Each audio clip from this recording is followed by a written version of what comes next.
Syracuse Collectors Con. Already on the stage, we've got the Moonlight Sun, Mike Skyros, Billy Gunn, Dan the Beast Severn.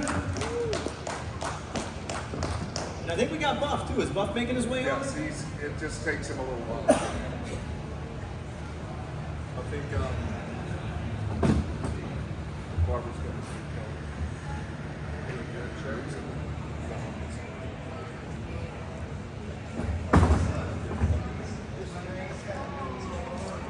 There he is, making his way to the stage right now. Give it up for Buff Bagwell, ladies and gentlemen.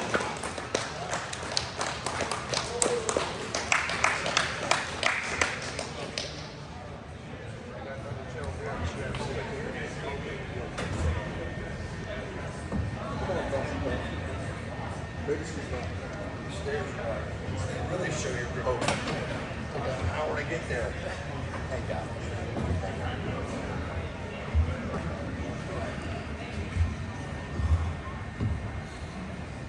So welcome, guys. Thank you very much for being here. We appreciate it. Are you guys ready to start? Yeah. All right, here we go. I'm going to keep it pretty simple with the first question. Do you have any preference of wrestling in a singles match versus a tag team match? And if so, why? Anybody? For anybody.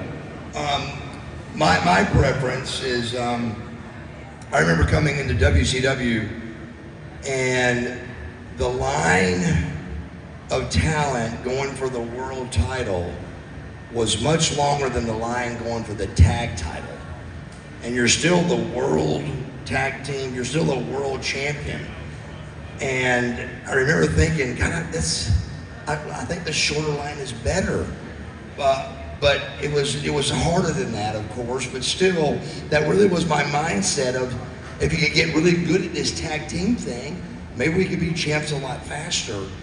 And so they put me with Kuko Scorpio, which was really a great athlete, and I was very green and just willing to learn. But I really believe that your tag team match should be your best match on the card, because you go wide open and they're able to tag out, and your partner can go wide open, and there's really no rest spots or anything. It really should be your best match on the card, I think. I like tag team wrestling because of that. Billy, you were also a tag team specialist, just like that. So, translation, less work, so you like it, right? Yeah, because I was really good at it.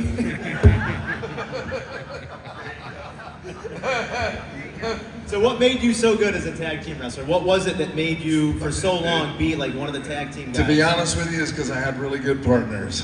Okay. I just happened to be the common denominator.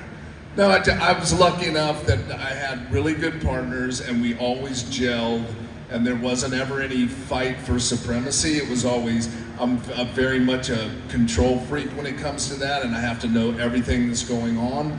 And we always, like, any of the partners that I had were just really good. I mean, they were, and we always, the best thing is we always complimented each other. There wasn't any conflict and contrast, you know, like Bart knew his place, I knew my place. Road Dogg knew his, I knew mine.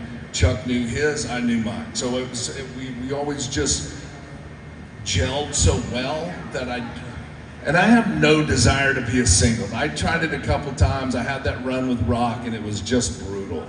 Now, I noticed you didn't mention the Big Show. Did the Big Show not know his place? The Shoguns. I forgot. You had a run on Sunday Night Heat for that week and a half program I had with Big Show.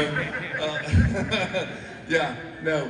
I gelled with him too. He's just too damn big. You can't do nothing with him. That I was bumping too much with him around. Fair enough. Dan, your thoughts on tag team wrestling versus singles? Honestly, I was so used to doing singles type of thing that it was a little bit more complicated to me on the tag situation. But I mean, I did do some. There was some when it was more comedy type of wrestling. I enjoyed that for what it was. But I preferred the singles action way more than tag. And then Skyros, you've had a little mix of both. Recently, you wrestled the Colognes over the summer. Can you talk to your experience about that? Do you have a preference in why? Yeah, I prefer singles wrestling because I like to be responsible for my own success or my own failure. When it comes to tag teams, like he alluded to, it's all about the partner. If your partner is rock steady and you both can lean on each other a little bit, it goes real good. If your partner is not rock steady, if they don't want to drive to the shows or vice versa, it's tough. So I prefer singles wrestling. We're split 50-50 here. Two that prefer it, two that don't.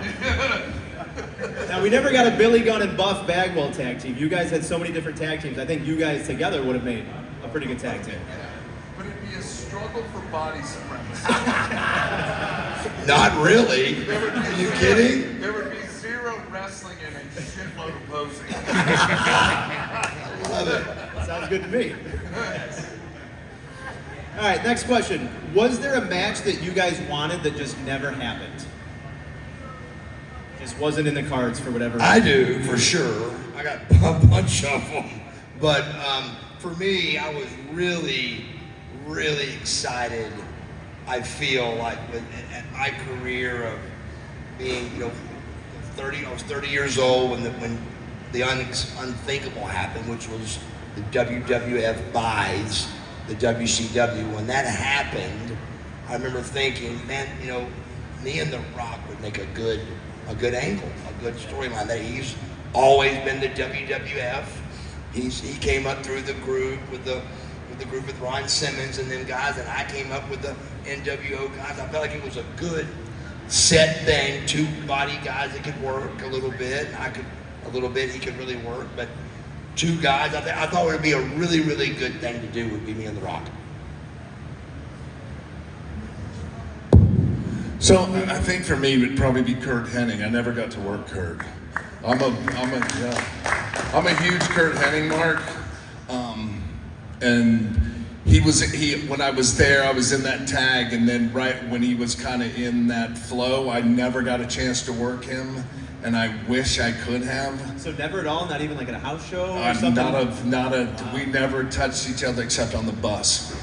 I ended his career. That's a whole different story. Which is not good. You ended a lot of careers. Shut up.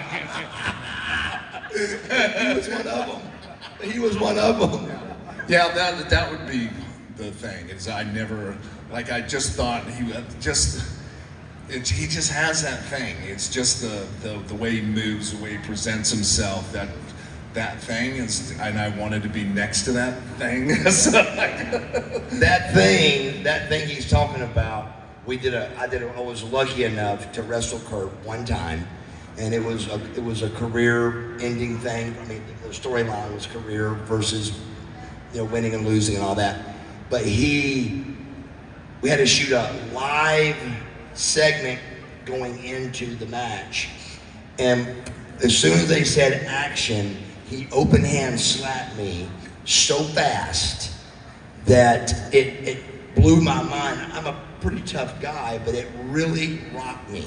It was like, wow, that was fast and it was hard. So, and of course, I'm already going back at it, but mentally, this is what's going on. It's like, do I really want to get on this? And I didn't, but it was TV cameras, and when it was over, I said, what the hell? And he goes, I knew that'd get you going. I said, it sure did. But he was just that kind of a guy. He really was tough. He really was great at this thing called wrestling, and he was a cool guy. I mean, my response to your question on that, I mean, I always looked at each promotion or promoter, when they brought me in, they had whatever ideas and concepts for me. So it's like, I never really looked for that match. I'm just trying to blend in along with the program, just to see if I could carve a career out of this as well. That's how I looked at it. So there was never anything that you pitched, be like, hey, this might be something that we could do. Well, no, This would trust be me, fun. I had some more wackier ideas as I got older, but it's kind of going all during my career through my cage fight and professional wrestling. That color was called just for men number 45, okay? I always tell people that if I threw that same color through with the mustache and the hair now, I'd look a lot more like the guy that used to climb those wings in those cages. Even now, I'm just glad I still have hair to throw some boxing matches there through, but it's, I'll just say again, I always thought that they knew more than what I did in this industry, because I didn't come into it until much later in life, and I kept, especially working for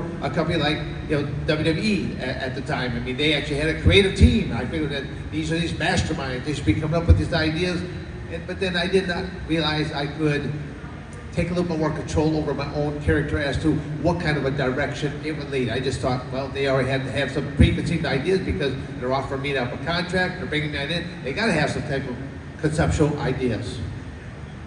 And then Skyros, is there a match maybe that you want that you haven't gotten yet that you're looking forward to in the future?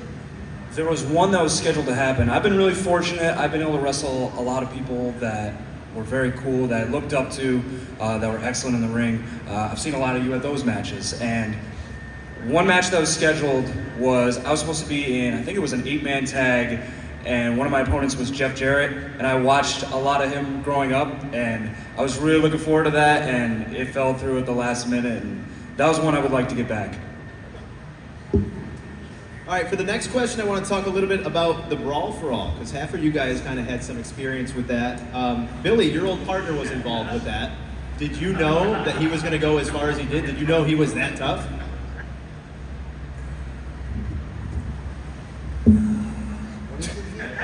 I don't know. Is that still a thing? Yeah, I like the problem. That did nothing for nobody, by the way. It was just a giant disaster pool. Were the boys at the back like excited about that, or were they like, what are we doing? If I can just jump in for 1 second, whoever came up with these ideas, somewhere it was not amongst the talent, but some of the so-called leadership were probably taking one too many barley pops, too many, and come up with these ideas that I think this guy's tougher, this guy, they come up with this idea of the Brawl for All, which is not good for professional wrestling. There are already, there's character traits, there's character routines, and now this is something that is for real. It's not a good mix. I remember, I forget what arena we were at the point in time, but basically some of the different talent scouts just had all the talent brought into the whatever the makeshift cafeteria we had, and it kind of went down as to, okay, we got this conceptual idea of the Brawl for All. And at the very beginning they said, and the two people that are not allowed into it is Ken Shamrock and Dan Severn. I happened to be next to a street agent at that point in time. Well, I go, if I'm not into it, I go, do I even have to listen to it anymore? He goes, oh, you can leave. I left. This goes on for a few weeks. Now the same talent scout comes up to me again. He goes, how would you like to be in the Brawl for All today? I go, it doesn't even make sense to me. I go, how much and who? I would look for a bounty and the head. That's all I looked at it as. And they're like, but I don't want to wear any gloves. You're like, well, you can't go with the bird knuckle. I go, I will never throw a single punch, but I will show you what a real wrestler can do. Again, that was all doing that MMA conception and things of that nature, and it was not a good match. It wasn't good for professional wrestling. Just the same thing that Billy was saying over there. It was not good for professional wrestling, and it hurt people in the process. So a poor move. Godfather. It was horrible. It was a horrible fight. Yeah, horrible fight. Yeah. It was a shoot. It was a shoot. Yeah. Did he shoot back? Well, yeah. I mean, she tried to punch me, but again, I suck at punching. Okay, but I still just kept clinching, wrestling. I would tell people that even in my MMA career, I'm not going to win no matches through knockouts and stuff like that. But if you get close enough to punch on me, I'm going to clinch you, I'm going to throw you, I'm going to grind on you at that point in time, and that's basically what I did. So it was not good for professional wrestling at all. So like I said, it did not have its place whatsoever. So sorry to carry on so long. That was great. No, he summed it up completely. Yes. It was just a disaster. And it did, like the thing was, that it did nothing for anybody. Like, it was just... Anybody get over it all? No, it was, I don't even know, and I honestly don't even know what that whole thing was. So, there you go. So, Buff, you look confused by that. I didn't, either I was drunk, or, which is a good possibility, or I just don't remember what year was this, you think? 98 or 99? 98. So they took like the boxers like Mark Merrow and the wrestlers like Dan and the tough guys and put them together. So That was a tough locker room. Buff, my version for you, what would the WCW version have looked like? Besides Ming, obviously, like who else would have been in the WCW version? God, you had the Barbarian and Ming. You had, the Bo Steiner boys, Goldberg. I mean, I've heard all. No, go. You can't. As a manager, Managing Scott Norton, probably, right? put some oil on Steiner's back or something. I did. But Barbarian was always tough. Ming, of course, and then, but Norton was a killer. Norton was a tough guy. But I don't even have a visual of the brawl for all. I got a mental picture. That was how memorable it was. Yes. I got a visual of what they've told me and just don't know how it would have it had to be super ugly is all I can think. And I don't know how that worked. You're better off just forgetting that whole thing. Next question. So another thing that comes up quite a bit is in the Monday Night Wars, the DX invasion. You guys were on both sides of that. Can you kind of talk about what was going on both sides of that? So do you remember the city? Virginia, right. So it's in Virginia and it's Monday Night Nitro and all of a sudden they're at our door. Now, in our locker room, we had their show on. So from 8 to 10. Just not watching the brawl for all. Yeah, no, we didn't watch that shitty stuff. I don't know why that. No, but we really did watch early on when it was 8 to 10 and they were 9 to 11. At 8:59, you better know what you're doing or you'll be fired. So these guys, of course, were doing incredible and we're trying just to do something to be competitive with them. So at 8:59, it was, during all these times, their show is on in our locker room. And I'm not sure if our show was on in theirs or they even cared, but they were on ours because we were trying to be. No, I was on the tank headed to you. So we see them and I'm like, wait a minute, they're here. So Eric was trying to call to get approval and he finally said, this isn't good. What do we do with this? If we open the door, it was a lot. It seemed like a lot of talk, but it wasn't too much before Eric said no. So I even want to know this: what were you guys saying at the door? Well, whose idea We were was it? saying, let us in. So the thing is this was kind of towards the back, and they had been kicking the living life out of us, right?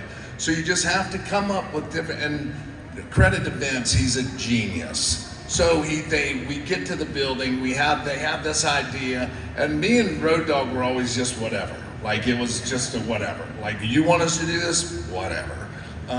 So they said, well, we're gonna put you on a tank, you're gonna drive down, down there. And they hand us all this army stuff. So the first thing I do is, well, this isn't really army stuff. So I ran to this bush and started ripping bushes out and sticking them in mine and Brian's hat. But we just went down there. And so there wasn't any plan. There was zero plan. Hey, it was you guys get on this, you drive down there, do whatever you want. If you get arrested, it's okay, we'll take care of you. But it wasn't, like, it was just good. Like, it was good enough that was it. It was over. You know what I mean? It was that good. But when we went to the door and tried to get in, the thing that about the whole thing is, for the life of me, and this will make total sense, is why on earth they didn't let us in the building. Because, and I'll tell you why, because Nitro would have had both companies on their show at the same time.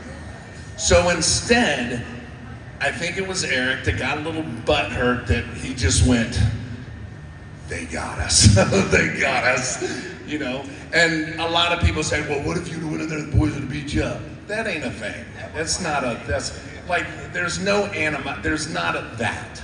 Like, we're not gonna go in there and they're gonna beat us up because we're all friends anyway. Just because we work at different companies doesn't mean that we're gonna beat each other up because you came in our building. But you literally could have let us in the building, and we would have went all the way till we would have went the entire building. We'd have went everywhere. To the ring, But you're looking at it and you see their show with all of us on it. Like, that's insane. They would have went through the roof with that, but instead they didn't let us in and we never got in. But I mean, that was pretty much the end of that whole scenario. It was really cool, but yeah, we had no direction. It was just, be you guys. Okay. Do you guys have a favorite match, either that you were a part of or that you saw live? So mine has to be the dumpster with Jack and Terry Funk. I was just telling somebody out there because Terry hit me so hard he about blew my teeth out of my mouth because he can't see. But he was awesome, and I think that was kind of the one match. If you looked, that kind of put me and Brian. It took you to the next Yeah, level. that got us there. So that's probably the most memorable for me. Again, I'll just jump into that no one match really sticks on my mind for myself. I reflect back that they're the brainchild of all this. They should have some kind of preconceived idea as to, we're bringing you in the first place, how are you going to work. I did some tag matches. It seemed like it was always Steve Blackman and Ken Shamrock and myself doing things and with their own heart. And so, I mean, probably the coolest part was maybe being up at the Hart residence, and when they're putting together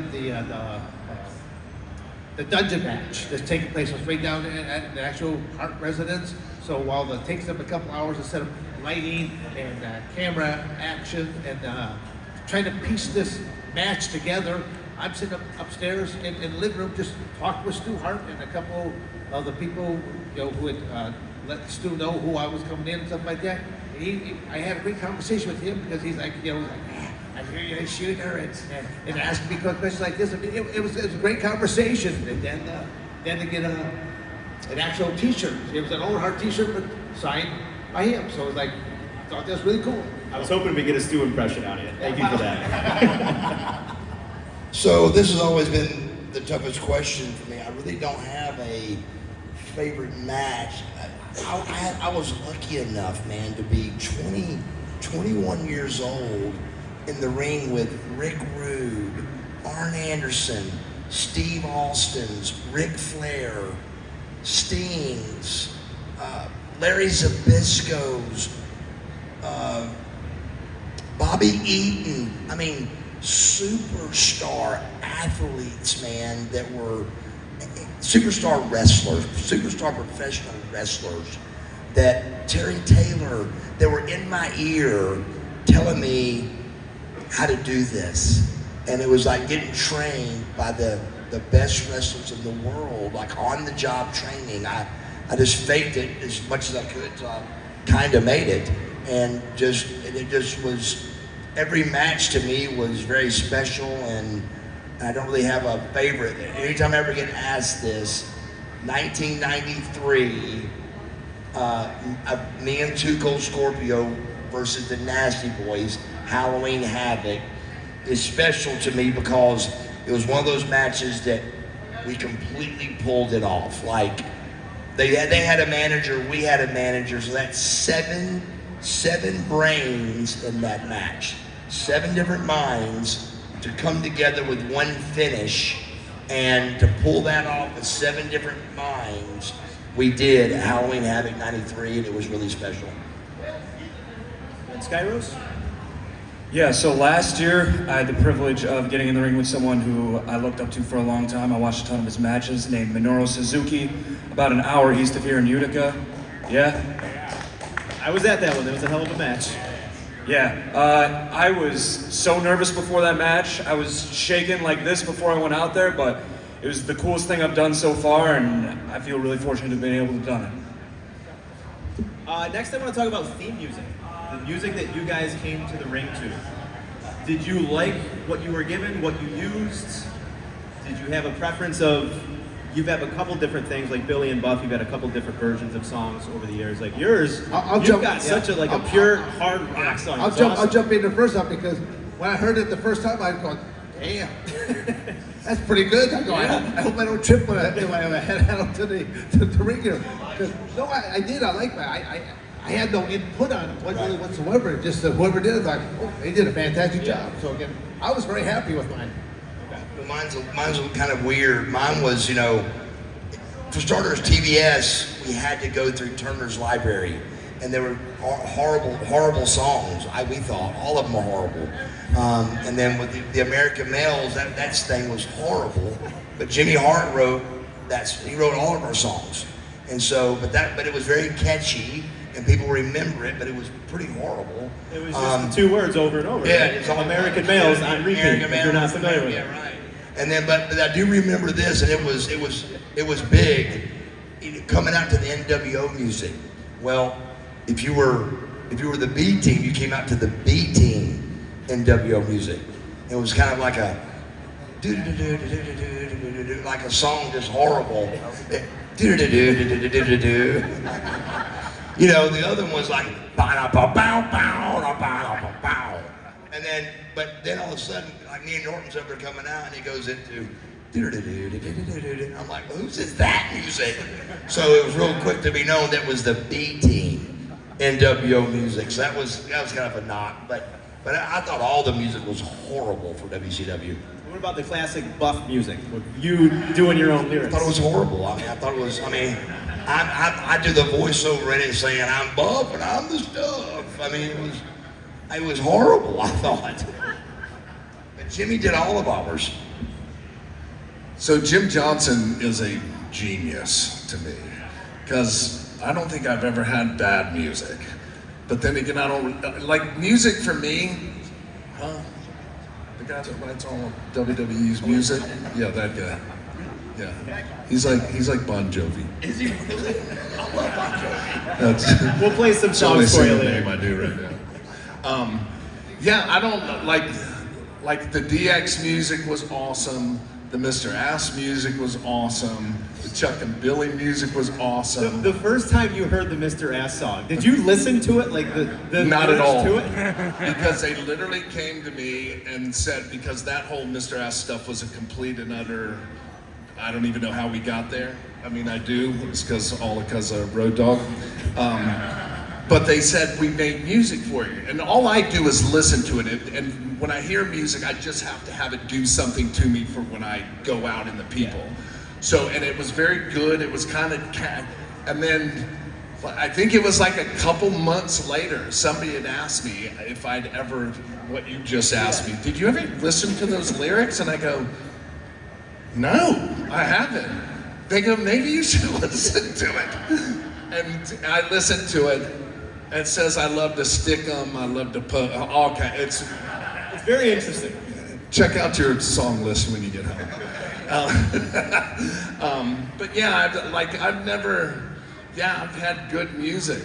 I actually had a professor at a college take that song and dissect it for his class. Like somebody sent that to me and I thought, okay, my music is pretty cool. That's how you know you I'll made go it. with that. It's cool. Nobody at WCW thought their music was cool. Nobody. Everybody. I've not heard one person ever at WCW talk good about our music. I even listed as the TBS library is what we picked it from. I don't got a cool guy's name named Jim Johnson. Ours was the TBS library that we had to choose from. Track 17. Yes, track number 17B. Mike, do you have any music that you have enjoyed coming out to? You've used a lot of different songs over the years. Yeah, I mean, first of all, I like the American Males music. Maybe I'm the only one, but I thought it was cool. It was easy to remember, 2 words, easy.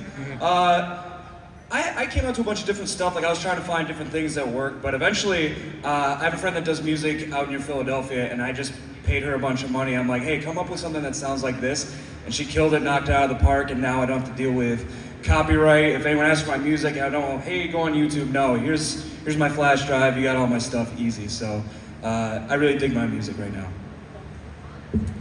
The next question is about wrestling more than once on the same show. Billy, you've done a couple King of the Rings. What are your thoughts on doing double duty or triple duty, wrestling 2 or 3 matches on the same card? Do you get less of a reaction every time you come out because the crowd's already seen you? No, Al Hannibal and Robert Wall, they will be leaving at 2 p.m. So if you are going to get an autograph or a photo, you best get over there because they're leaving in less than 29 minutes. You've got 29 minutes, guys. Whoever that is, they're leaving. They're trying to get out of here. Go get that autograph if you want it. Photo and autograph with them. Is that Eric Estrada? What'd they say? No, Robert Wall. So, yes, I'm sure the DX was the same thing. We were on double, triple, quadruple duty with NWO, and I had even a certain system I would do to try to look refreshed. But to answer your question, it was really hard. I don't care how cool anybody is, Sting, Billy Gunn, the coolest of the cool. When you come out twice, it's not as cool. It just isn't. It just really loses that excitement of who it is. And you come out a third time, it's worse. But with NWO, I was a body guy, so I wanted to look fresh and big each time, and as good as I could look. So it was pants down to try to quit sweating, and then knee pads and pants back on, and spray up again and warm up again, and it was just a lot for me. I was a body guy all the way, so I wanted to look good each time I came out. It was a lot. Billy, you were laughing. Did you have the same routine? Did you have the same routine before you went out? No, like Buff said, the biggest thing is the people have already seen you the first time, so it kind of, tournament-wise, like King of the Ring stuff is different because they know what it is, so they know they're going to see you a couple times. Yeah, once you make the first time, the second time is a little, and then but yeah, the hardest thing is that it's just kind of, because you're so, like the first time I'm just so jacked through the roof, and not body-wise, but just mentally, and my body is just on fire, that once you let it go, it's hard to get that much energy again. But, yeah, we do deal with it. Have you been in that position, Dan? I actually have a comical story about it. When I first was getting into the business, I was working for a lot of the smaller tier type of shows. And so I would always wrestle as Dan Severn in the second half of the show. But in the beginning, I would wrestle underneath an entire body disguise, had a judo gi, the whole 9 yards, even had hood, the whole 9 yards. I was known as Tubby Tanaka. I weighed well over 300 pounds. I came out with the Japanese banner. It was great because I berated Americans. I went out there, I tell them how lazy and how illiterate are you Americanos are, and the Japanese were taking that over. You watch Sony television. I mean, I went into all this, and I cheated. I had a little rice bag because I do these sumo type rituals, the warm ups and that. And so I did all this kind of stuff, and I cheated. It seemed like you really enjoyed this. Oh, I did. I had so much fun. And Tubby Tanaka's record is unblemished. He never won a single match. But because of his arrogantness, I'd always got like... That was his Achilles heel. He was too arrogant. I'd get out that chair, the metal chair, and first I beat up the other guy, so he's down on all fours somewhere, and then I'd get out there and I'd bang the chair on a couple of the ring posts. And then I'd go right dead center of the ring ropes, and I would hit it again, knowing where my partner is. And I hit that in the middle of the ring ropes, and it would boom! Pop me right in the head. And I stagger back, fall over, he scoops me. 1, 2, 3, he pins, he wins. So through my arrogance, I lose the match. They're doing the USA chant, and the people, the way that they would jaw and jeer and stuff like that. And I did this out in like the state of Oklahoma one night. I'm leaving out of the locker room at that point in time, and I got three rednecks that are sticking around there, and I'm walking around like, hey, like, damn, great match tonight. And I'm the last guy walking around. I go, you guys waiting for something? They're like, oh, Tubby Tanaka, we're gonna kick his ass. It was like, he's in my bag. I didn't say nothing. I just carry on there, guys. Yeah. So I had a blast being that character. So Mike, you have a look on your face right now that says, "Can I get a Tubby Tanaka shirt on Pro Wrestling Tees?" I mean, I want to see the footage of that. Like, is that on YouTube somewhere? I need that. I'll let you know that there's one actual action figure of Tubby Tanaka too. Yeah, a buddy of mine made. Get on that. Yeah, a buddy of mine actually made an action figure. It sent it to me. And he goes, "It's the only known action figure that I'm aware of." I was like, "Oh, that's right." Now, have you worked a show where you've done double duty or triple duty? Yeah, I've done it a few times. It just kind of comes with the territory. Like if you're fortunate to be in a place where they do multiple tapings, then it ends up happening. I always it made a big impression on me when the Macho Man did the tournament at WrestleMania and he came out with different colored tights every time. So anytime I'm in that situation, that's like the first thing in my mind. I'm like, all right, I gotta have different colored tights come out with a different look every time. Now that he says that, I do remember that too, like at TV tapings, early on, before Nitro, before anybody ever was watching WCW, I would take 3 or 4 different pair of tights because it was on TV, and that night you're wrestling in front of the same crowd. But on the television, it's every week. So you didn't want to have the same tights on every week. So I would take a couple pair of tights and do the change so you at least look like it was the next weekend. I can promise you that was not the concern of 80% of that locker room, that what color their tights were for the week, but it should have been, I think. I think guys should have cared about their outfits enough to look like, hey, this is another week, but there wasn't no golden rule about that. But I wanted to look as different as I could each week or whatever, but it was definitely bringing extra tights and stuff. So continuing with that idea of tights and your presentation, like you have a very specific look with your gear and your ring jacket, Billy with the biker shorts and the white boots, Buff with the long tights and the airbrush, and all black with the sweaty gray t-shirt. Like, did you guys come up with that on your own, or was that given to you? How did all of that come about for each person? Well, again, I'll just jump in real quick. Mine was easy because mine was just a takeover from what I was doing in other types of sporting backgrounds. And to me, the gray sweaty t-shirt was just simply representative of my college days and my high school wrestling days, to where I always would grade my workout by how many gray shirts I would sweat through. Standard was 2. On a really hard day, 3. And I don't mean just a little ring here or nothing like that. I mean, I just soaked through like you just dunked it in the old bathtub and threw it on the ground. Standard in a college workout, I would lose 8 to 10 pounds in a couple hour workout. That's a lot of liquid coming out of it. But that room is like right around 90 some degrees, and you're going to go for the next couple hours. So it was just, in representation, that's all that meant to be on the shirt. With me, it was just trying to find out what looked the best and what was cool, what wasn't cool, what other guys were wearing, what other colors people were wearing. And the big concern you got to get right away is, are you going to be short tights or long tights?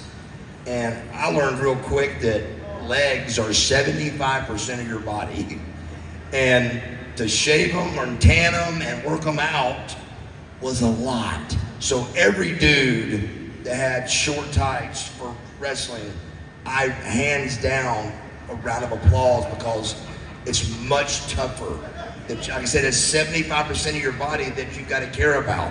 Whether you're shaving it or tanning it or whatever you're doing with it, it's got to look presentable for television.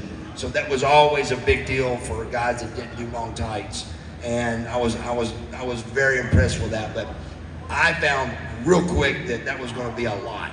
So I went with long tights on that. I started with short tights, but went long. And then from there it was, you just try to find your niche. What do you like? What do you don't like? Colors, all that. But then I went to the airbrushing. It was something you could do different every week. You could keep it fresh and looking good. So you get a couple basic colors and throw some ideas on what's for the airbrushing. Now, Billy, you had quite a few. I think you started. Yeah, so when I came out of the jeans and I started doing this stuff with Road Dogg, when me and him are together, I had long tights on. And I remember going out, working, coming back through Gorilla, and Vince pulled me aside and he goes, "Hey, come here." And I went, "Okay." He goes, "Why do you have tights on?" I said, "I don't know, they're cool." He goes, "You have really good legs." And I went, "Okay." He goes, "Yeah, get rid of the tights, wear shorts." And I went, "Okay, all right." So so that's how the short stuff came around. To Buff's point, that's probably why I had long tights on, so I didn't have to do all that, because it is a pain in the butt.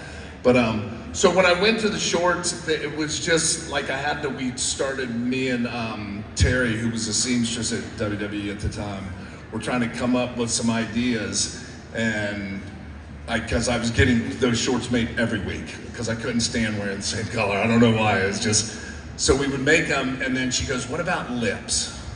And I went, okay, like I just let her do. So she took a piece of paper, put a shitload of lipstick on, kissed a piece of paper. So all the lips that you see on all my shorts are my seamstress's lips. And then she just made little cutouts, put a couple, then we did, once it started evolving more, we did more, like then I had the lips with the crown on it for the King of the Ring stuff. So like that's how my stuff came about. Now, Skyros, you traditionally wear the long tights. Preference of that over like the biker shorts or the trunks or like a Bret Hart style, like a singlet top? I don't got a good singlet body. You gotta have a specific body for a singlet, I think. But yeah, like these guys said, shaving the legs is a pain. First couple times I did it, I looked like I've been ran through a razor blade factory. So I'm like, how about we do tights? And like he said, how you would have like a base design, then you put different colors or add different elements to it, like the crown. I always thought that was cool. Hold that thought. Thank you. Just a reminder, at 2 p.m., the 2 p.m. will feature the Peanuts cartoon, 70.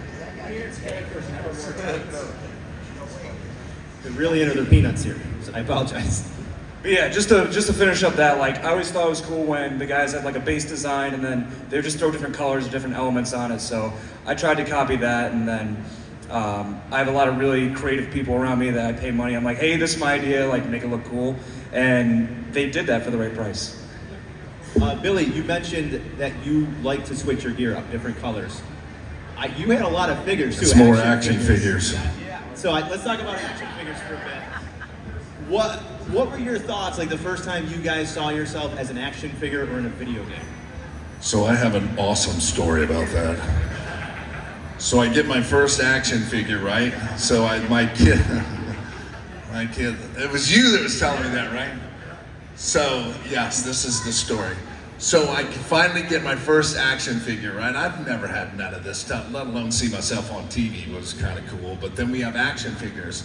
So I told my kids, they were real little, I said, hey, you guys are getting some action figures. And they went, yes. So this box, like back in the day, they would actually send you a bunch of them. So I had this big box, and I sat the kids down in the living room, and I opened the box, and it was all action figures, and they look in there, they open the box, they start taking them all out. They get the worst look on their face, and they turn around and go, they're all of you?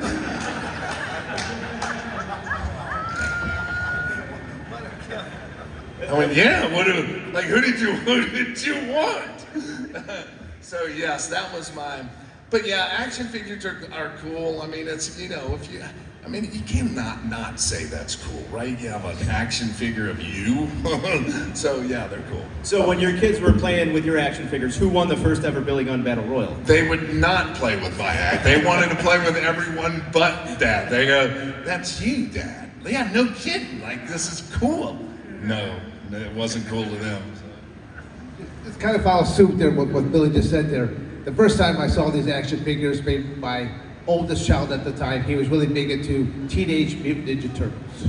So he wasn't quite up yet, so I took my action figure out, put it up on the table there amongst all of his other Teenage Mutant Ninja Turtles and stuff like that. He's down there and he's eating this bowl of Cheerios or whatever. I come back in and I'm like going, I'm all geeked up. I go, I see Donatello, I see Michelangelo, stuff like that. I'm like, who's this one right here? And he looks and goes, I don't know. I go, I'm looking over there, it's like, he doesn't look like anybody you know at all. And he looks at me, he looks at that, and goes, no. I flipped him right out there, like, ah. That's just because it didn't come with the gray shirt. It did come with a gray shirt. So again, back in the WCW run we're talking about, during the 90s, Monday Night Wars, during that time, a figure was a big deal, man. It was huge. Nobody, now everybody at AEW's got an action figure. But in the 90s, everybody didn't. And for whatever reason, because I was not good enough, I guess, my action figure wasn't coming out. And I was really upset about it. I mean, I was like, wow. Finally, they came out with the one my mom, I remember I was at the mall eating at Ruby Tuesdays. My mom walked up and put it against the glass. I was like, yes, yes. So I was so excited, but the video game was the Mac Daddy, man. I mean, I was blown away. I mean, I came home. I remember coming home and passing my media room, and my nephews were in there playing, and I go, and I look on TV and it's me, and I go, well, what are y'all doing? They go, oh, we're playing you, Uncle Buff. I said, you're doing what? And I remember the thought I had was, wrestling is getting bigger than we know. It's bigger than I think. And then an $80,000 check came in the mail. And I was like, what have they paid me for? What happened? And the boys started calling each other. We all had an $80,000 check in the mailbox from 3 initials, THQ. You've seen that initial before? I know you have. It's a lot of money when you see that initial. So very excited about both of those figures, and actually, the video games was to me much cooler. Now, Billy, when you were in your first video game, did you put in that cheat code so your kids could only play as Billy Gunn? No. Skyros, you haven't had anything official yet, but I have seen people post a lot of cool custom figures, and they've made you as playable characters in wrestling games. Can you speak to that? How cool is that for you? Yeah, they haven't gotten back to me about my video game deal or my action figure deal yet. I'm still waiting, but I've been really, there's some cool people out there that made me in the video game, which is cool, so I don't have to. I got a Facebook message from this dude one day, and I'm like, that guy looks familiar. Oh, it's me, but an action figure. And this dude sent the action figure to my house. He got all the tattoos right and everything. It was kind of freaky, but no, man, anytime someone takes up their time out of their day to do the video game thing, do the action figure thing, to make art, any of that stuff, it's really cool, man. It takes a lot of time to do that stuff and to do it right, so it's cool. And my roommate, by the next time I came back to the house, I think Ron Simmons has my action figure up in a press slam, so I can't even get the win in my own house. All right, next question. Was there ever a gimmick or a persona that you guys saw play out in front of you? You're like, oh man, I wish I would have thought of that, or I wish that was given to me? I'll jump in there on that. I mean, again, this is when I worked with WWE at the time, and they wanted me to come out, take the Mark of the Beast and become an Undertaker disciple, stuff like that. And as they're going, I didn't even let them finish. I simply put my hands up like a T. I'm blowing the whistle, time up. Not gonna happen. I'm not gonna go that route. I said I don't need money that bad that I'm gonna go this route here whatsoever. So it's and that's kind of short and sweet on that. Never. Well, you didn't see Dustin Rhodes as Goldust and be like, oh man, that could have been me. Why not me? No, nothing whatsoever. It's kind of going. I always figure that at some point in time, I have to go put certain things behind me. And how do I carry myself out in the public? And once again, that's when people, all they're gonna do is keep chanting certain things there to you at all points. So it's it'd be one thing differently, Tommy Tanaka wore a mask and an entire outfit. They didn't know who Tommy Tanaka was. I had a lot of fun being that character, so, because it's all in the bag. The whole Tommy Tanaka kid is still up in my attic here somewhere. So, who knows, maybe he will reemerge here at some point in time. All right. I remember I had a character on Global Wrestling called the Handsome Stranger. And I was devastated by it. It was I thought it was horrible. But the person that thought of it was a very high respected guy. It's Demolition Bill's Edie. His wife thought of his character, and they came to me all excited about it. And I was like, what is it? And they were like, you wear this little mask. And I was like, what? So now looking back on it, some guys, some talent said, I really like that character. I was like, really? Just to me, I was at this stage, man, it was, kayfabe was a big deal, and protecting the business was huge, and I've got a mask on that you could flick off. So I didn't quite understand what we were doing, but it was a Lone Ranger mask, and I handed out roses. It was, to me, it was humiliating, but I did it because they told me to do it, you know, but I wasn't thrilled about it at all.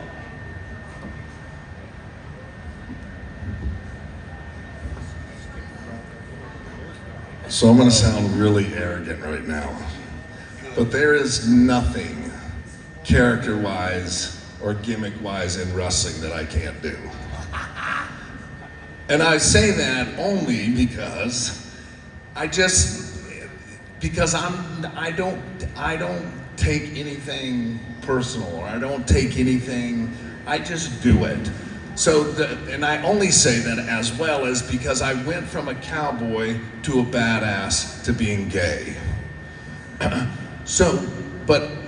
And a lot of people think that the Chuck and Billy thing, oh my God, how could you do that? Well, because you don't know the story behind it, that's why.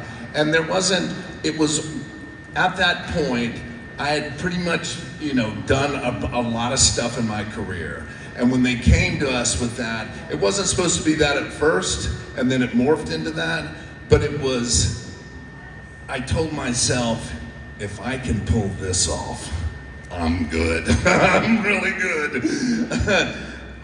So it was more or less a challenge for me to do it because, well, I'm not gay. But for somebody to give that to you and thinking negatively about it, I just went, oh yeah, I'm in. So it's more or less at that point, it was a challenge, and the more challenge, other than me just being gay, is to convince people that I am, right? Because if they don't buy into it, then the gimmick's a flop anyway. And so when we started to do it, instantly it was, I always knew that guy was gay. But that was pretty much the thought behind that, is just a challenge for me. Like, I love challenges, and that was a huge one, just to convince people that what we were doing, and it got over. So that's even better.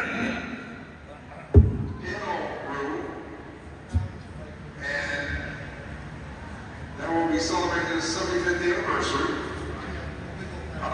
For what Billy said right there, the other thing that I was really concerned about, when they approached me with this, Mark of the Beast, and being a part of this, with the Legion of Darkness, stuff like that, I kept thinking, if I should get cut off the roster at this point in time, that's all the people will ever remember me. That's what was concerning about me. It's like, I'll walk away and I'll hold my head high because of what I have done, instead of all of a sudden have this, here you are running around with this, Mark of the Beast on your forehead. So that's, again, one of the other reasons I was a lot older when I signed with Vince. I think I was one of their oldest rookies ever at the time, but because I was doing that just from in number, 45, stuff like that, I looked a lot younger than what I was. So it wasn't until the ink was still drying on the paper that Jim Ross and Vince were in the office right there, and a few other questions were being asked, and Vince kind of like going, well, how old exactly are you at that point? And I tell him, and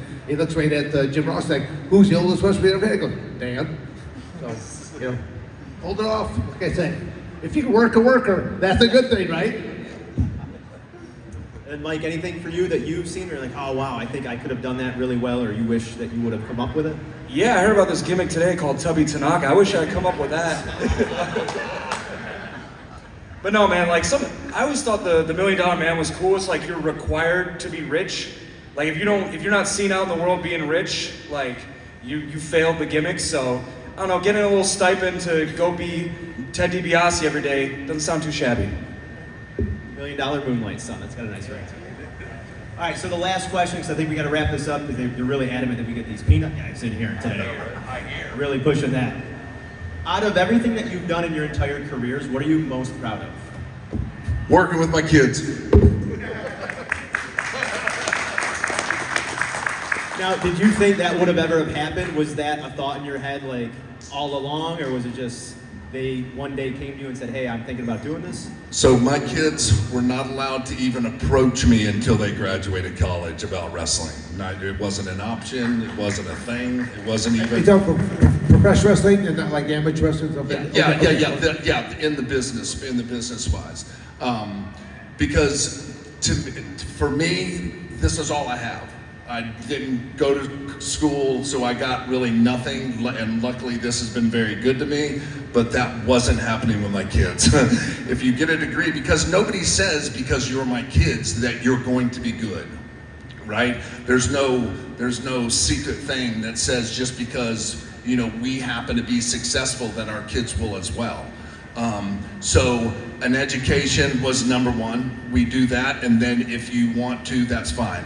The youngest, Austin, I knew it, because he is, and not because they're my kids, he is everything that you would want in an entertaining wrestling person, right? The energy, the charisma, it's just off the charts. Colton, it took, like when Austin graduated, he literally went from when we were sitting there, he got his diploma, walked straight down the aisle, walked right up the ramp and handed it to me, he goes, I'm good, let's go. And I went, shit. But Colton took a little longer. Colton's my put together kid that has his life planned out until he's 80. And this kind of put a damper on that. But he came to me one day and said, Dad, I want to try this. I just don't want to regret not at least giving it a shot. Because Colton is totally opposite than my other kid. He's very reserved, kind of laid back. And we had this conversation. I said, hey, you can't be that and do this job. So you're going to have to work on some stuff. He goes, no, 100%. Because he had because he was living in California, he went to Rikishi school without telling anybody. He just reached out to him and said, hey, can I come by? And just wanted to try it. And then when he came to me, I said, well, you got to move back to Florida because I need to train you to start, just like I did your brother, and then we can go from there. And good God, are they good. They complement each other so well. What Austin lacks, Colton picks up. And what Colton lacks, Austin picks up. And they gel very good together. They're very creative. They work their asses off. And I mean, they train every single day.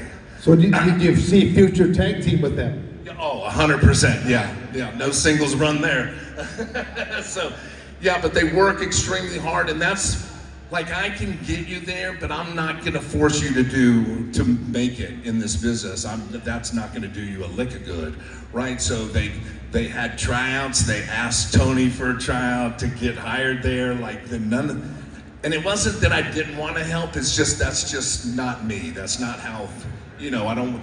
Because then it's even worse. Oh, you're only here because of your dad and all this other stuff. But they're awesome kids. They really are. They're extremely talented, and they're going to be just monster stars. Listen. Real quick, so I think we only got about a minute left. Do you have something that you can sum up in just a few words of what are you proud of? Your entire career? A match or a memory, a moment? NWO was huge, man. I mean, when Kevin came to me, it was like, you want to be in NWO? And I go, are you kidding? So NWO was huge, and but I really think the one thing I'm the most proud of, to my knowledge, I'm not saying this for sure, to my knowledge, I'm the only 5-time World Tag Team Champion with 4 different guys. So that's, to me, I'm most proud of that. Dan? Again, just to summarize what you had asked before, whatever my kids, stuff like that, to go into it. Not in professional wrestling, but if they want to pursue some of the other sports in mixed martial arts, submission graphic, because there are a lot of more opportunities. Just this past fall, athletes can now monetize on their skill set. So incoming freshmen, they're being recruited by colleges and they're being offered $1 million+ types of deals. Now, they're pros type of a level. But the NCAA kind of screwed up in the sense that there's no loyalty. You can have an incoming great freshman year, then all of a sudden, like Billy Gunn, we want to offer you $2 million at another school, and in midstream you can leave. In midstream, whereas before, if you went from one college to the next, you had to sit out a year of competition. So there should be at least some type of penalty, because only the programs with the deepest pockets are going to prevail. And then Mike, real quick, what are you proud of? Yeah, being here for the Peanuts 75th anniversary has been a real highlight. Thank you for that plug. All right, ladies and gentlemen, give it up for the pro wrestling panel today. Dan Severn, Buck Bagwell, Billy Gunn, and Mike Skyros.